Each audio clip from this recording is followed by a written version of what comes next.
Good day mga agaw. Isang mapagpalang araw na po sa ating lahat. Ngayon po ay magpapakain po ako ng aking mga alagang manok.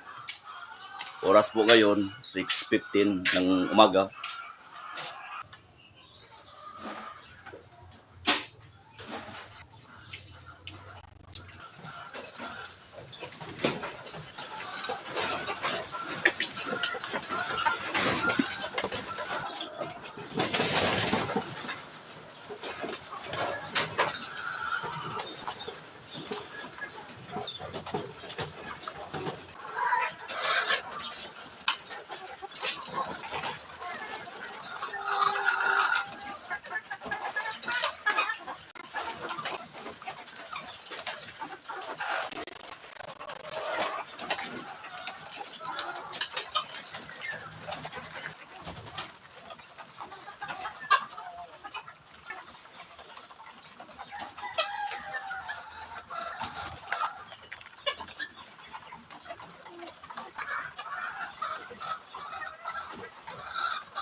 Ang lalakas kumain ng mga alaga ko mga agaw.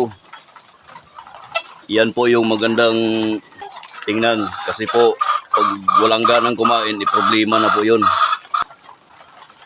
Yan, meron na pong mga pakunti-kunting itlog. Mamaya-maya mga agaw, dadami din to. Yan po yung multivitamins po agaw na ginagamit. Yung merong anti-stress. 7 heads na nandito sa kulungan mga agaw.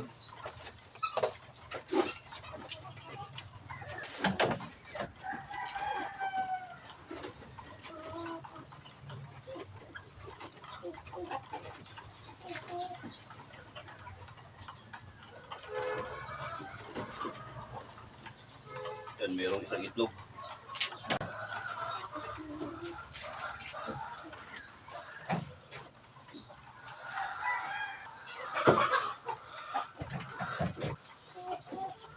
Meron pang isa.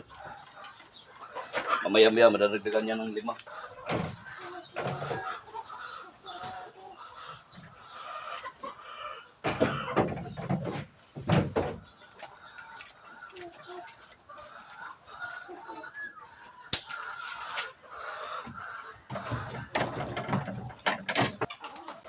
Tapos ko na pong mapakain yung mga alaga ko at saka mapainom ng tubig.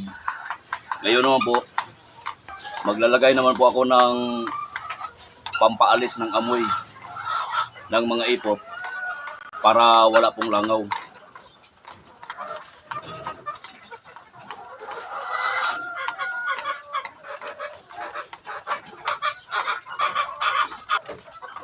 Marami pong ipot dyan mga agaw.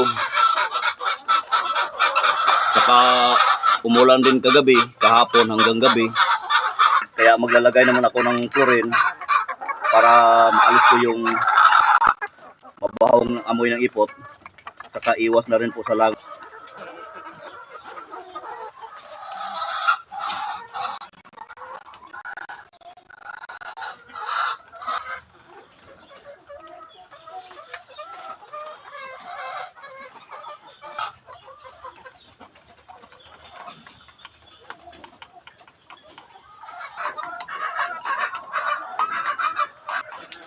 Ganito lang po yung ginagawa ko dito agaw, araw-araw.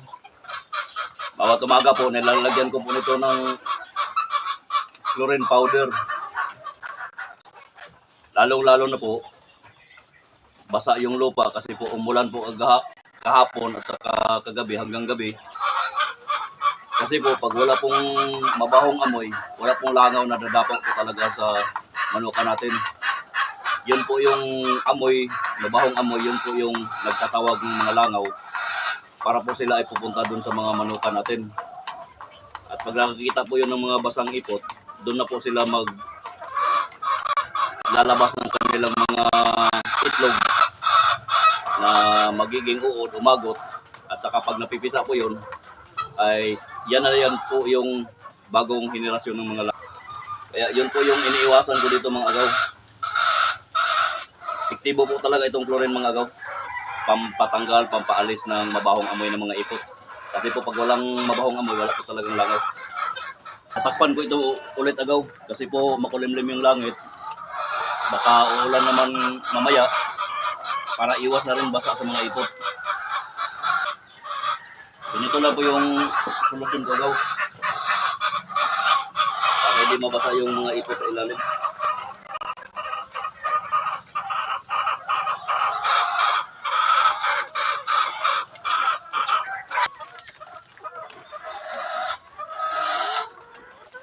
Yan mga gaw, wala po talagang mabahong amoy dito.